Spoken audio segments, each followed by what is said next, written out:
Hello, friends. Welcome back to my channel. My name is Sunny, and today in this Angular 19 tutorial series, I am going to explain you what is a Angular CLI.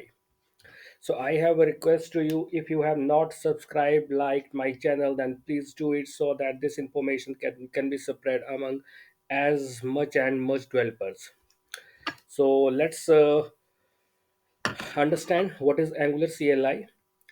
सो देखिए angular C L आई क्या होता है। Angular C L आई एक command line interface होता है जो developers को help करता है एंगुलर एप्लीकेशन को मैनेज करने के लिए, पैकेजेस को इंस्टॉल करने के लिए, कंपोनेंट्स को इंस्टॉल करने, components, modules, there are so many thing जिसको हम एंगुलर सी एल आई की हेल्प से क्रिएट कर सकते हैं। अब देखिए मान लीजिए आप इस पेज में देख सकते हो N P M install Angular C L I. इसका मतलब क्या होता है? जब भी हमें कोई एंगुलर की एप्लीकेशन इंस्टॉल करनी होती है अपने सिस्टम पे, तो इस कमांड की हेल्प से हम इंस्टॉल कर सकते हैं। और जो मेरे पुराने वीडियोस हैं उसमें मैंने ये आपको इंस्टॉल करके दिखाया भी था कि किस तरीके से हम एंगुलर एप्लीकेशन को इंस्टॉल करते हैं। तो उसी तरीके से अगर हमें मान लीजिए एन जी वर्जन चेक करना हो कि हमारे पास कौन सा करंट एंगुलर का वर्जन रन हो रहा है, तो हम इस कमांड की हेल्प से चेक कर सकते हैं। मैं आपको प्रैक्टिकली करके भी दिखाऊंगा। तो देखिए जैसे ही मैंने एन जी वर्जन टाइप किया, मेरे पास देखिए शो हो जाएगा हमारा जो करंट एंगुलर का वर्जन है। We are using Angular 19 in this tutorial project.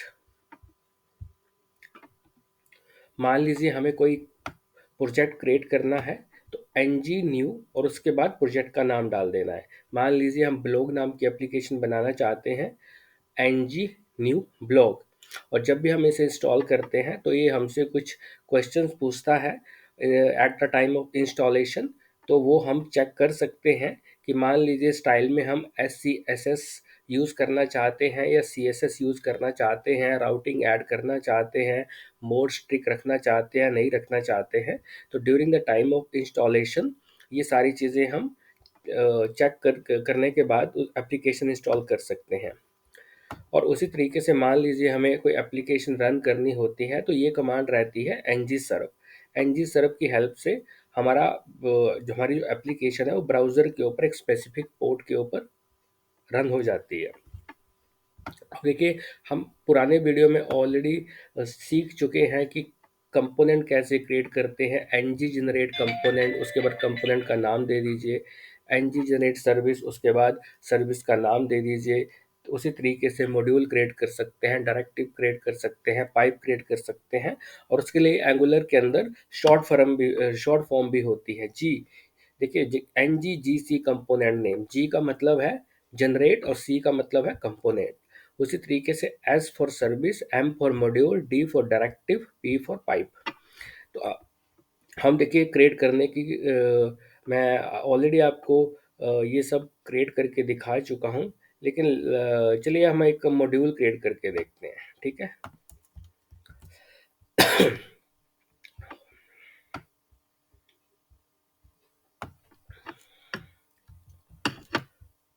तो यहाँ से सी एल एस मैं, अब मॉड्यूल का नाम मैं कुछ भी दे सकता हूँ। मान लीजिए मैं ब्लॉग नाम का मॉड्यूल दे देता हूँ। तो मेरे पास ब्लॉग नाम का मॉड्यूल बन के आ जाएगा। ऐप के अंदर एक ब्लॉग नाम का फोल्डर क्रिएट हो गया और उसके अंदर ब्लॉग नाम का मॉड्यूल बनकर तैयार है। इस मॉड्यूल के अंदर मैं जो भी चीज़ें इंपोर्ट करना चाहता हूँ, डिक्लेयर करना चाहता हूँ, वो कर सकता हूँ एज पर माई रिक्वायरमेंट। उसी तरीके से मान लीजिए मुझे कोई डायरेक्टिव बनाना है। अब डायरेक्टिव होता क्या है? ये डायरेक्टिव बेसिकली होते हैं जब हम कोई स्पेशल बिहेवियर कंपोनेंट के अंदर ऐड करना चाहते हैं। तो मैं एक डायरेक्टिव बना देता हूँ। मान लीजिए मुझे प्रोजेक्ट के अंदर वैलिडेशन, ठीक है, इसको मैं फ्यूचर में जो डायरेक्टिव है इसको यूज़ करके भी दिखाऊंगा। लेकिन ये अभी आपको बताने के लिए कि किस तरीके से हम कमांड लाइन को यूज़ करते हैं। तो देखिए मेरे पास डायरेक्टिव बन के आ चुका है ऐप के अंदर कहीं पे। ये देखिए वैलिडेशन डायरेक्टिव। उसी तरीके से हम कोई पाइप बना सकते हैं। पाइप मान लीजिए अगर हम कोई डेट के लिए स्पेसिफिक फॉर्मेट बनाना चाहते हैं तो उसके लिए हम ऐसी चीज़ों के लिए हम एक पाइप्स यूज़ करते हैं। मान लीजिए मुझे बिल्ड क्रिएट करनी है तो उसके लिए मुझे कमांड रहती है ng build configuration is equal to production.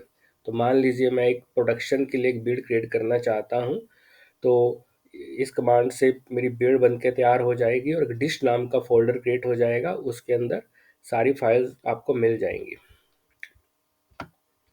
मान लीजिए मुझे कोई पैकेज इंस्टॉल करना है, बूटस्ट्रैप इंस्टॉल करना है, तो मैं कमांड दूंगा npm install bootstrap। अनइंस्टॉल करना है तो npm uninstall bootstrap। तो इसी तरीके से हम डिपेंडेंसीज को एंगुलर के अंदर इंस्टॉल भी कर सकते हैं, अनइंस्टॉल भी कर सकते हैं। मान लीजिए मुझे यूनिट टेस्ट रन करने हैं तो इसके लिए एक सिंपल सी कमांड है ng टेस्ट, या फिर एंड टू एंड टेस्ट को रन करना है तो ng e2e। और अगर मान लीजिए मुझे कोई एंगुलर के अंदर अपनी किसी डिपेंडेंसी को अपडेट करना है, वर्जन अपडेट करना है, तो उसके लिए ng अपडेट नाम की कमांड होती है जो हम यूज़ कर सकते हैं। उसी तरीके से लिंटिंग।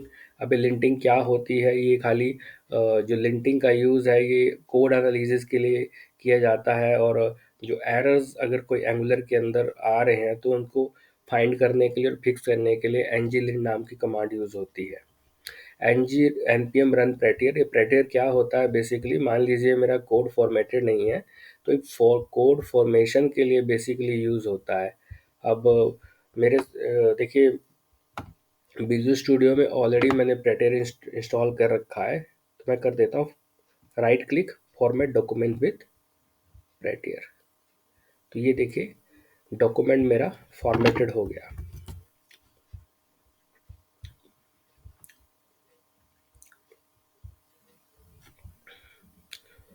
तो उसी तरीके से अगर मान लीजिए मुझे एंगुलर की एप्लीकेशन को डिप्लॉय करना है तो ng डिप्लॉय, या फिर फायर बेस होस्टिंग करनी है तो ng @@angular /fire। उसी तरीके से कई कमांड्स होती हैं।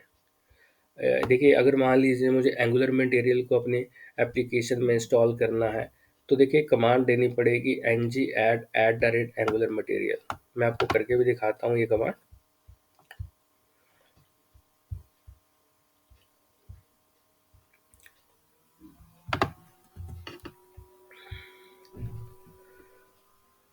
उसी तरीके से ng सर्व कमांड होती है।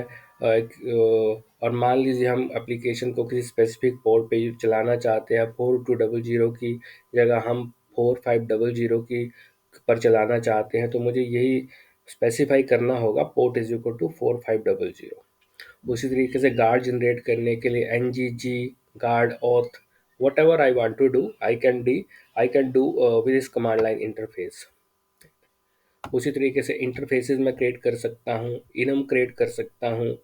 तो एंगुलर के अंदर जो कमांड लाइन इंटरफेस होता है ये बहुत ज़्यादा हेल्पफुल होता है एंगुलर के अंदर, और जो टास्क हमें कई बार मैनुअली करने पड़ते हैं एंगुलर CLI की हेल्प से हम सेकंड्स में कर सकते हैं।